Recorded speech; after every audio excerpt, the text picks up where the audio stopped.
баба. Была у них курочка рядом. Снесла курочка яичко. Непростое, золотое.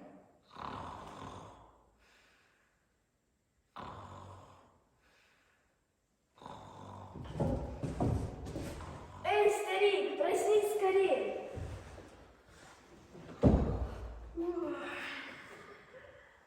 Волки, что ли, у дверей? Ты что шумишь, старуха? Да смотри, что я нашла. Наша курочка-пеструха под кустом яйцо снесла. Ну, снесла. Какое дело? Что ты, баба, обалдела? Да яйцо-то непростое, а гляди-ка, золотое. Золотое, в самом деле. Мы с тобой разбогатели. Погляди, гори как жар. Не случился бы пожар. Ой, горит, слепит глаза. Чудеса. Чудеса.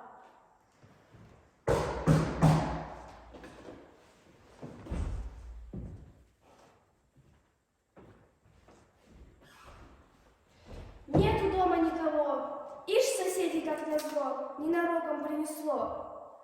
Ты пойди, запри засов. Да спустить бы надо псов.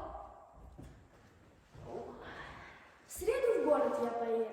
Там базар бывает в среду. Богатеев много там. Им яичко и продам. Вот обновок накуплю я. Разных юбок, 40 штук. Шаль в цветочках голубую. До краев набью сундук.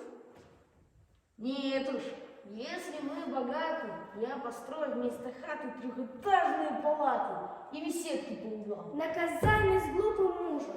Что ты, старый, не блажи. Мы живем других не хуже. Ни к чему нам этажи. А за эти забеседки засмеют тебя соседки. Ой, пусть смеются, мне не жалко. Да уймись ты, не кричи. Вот упала на пол скалка, чугуны гремят в печи. Ой, не мил мне белый свет. Я хозяин или нет? Ой, яичко покатилась и разбилась. И скорлупки не осталось. Все куда-то подевалось.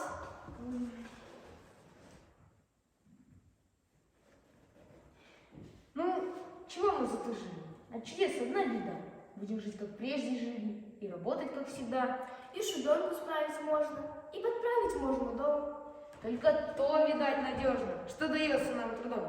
Открывай, старуха, дверь. Что нам прятаться теперь? Эй, соседка! Эй, сосед, забывай друзей не след. Заходите на часок, у меня хорош квасок. И варенье, и соленье. Заходите без стеснения!